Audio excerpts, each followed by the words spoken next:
Ito po. Kailangan pa pong buksan. Kailangan pa po bang buksan yung box?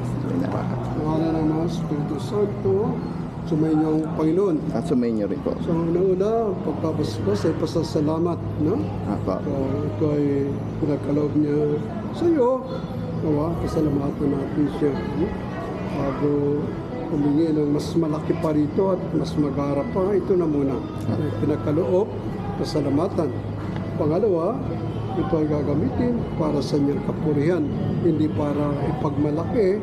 Kaya kailangan yun, sa daan, ingatan po ang mga tao sa daan.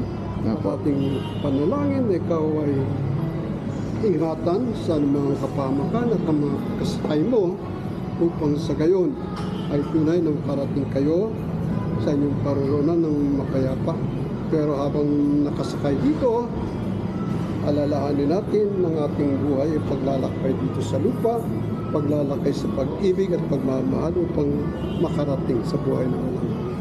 So Panginoon, babasan po ninyo ang motor na ito na ipinagkaloob mo sa Kanya upang sa gayon ay madama nila ang mahal mo siya. Nawa gamitin niya ito alang-alang sa iyong kapurihan at paglilingkod sa kapwa.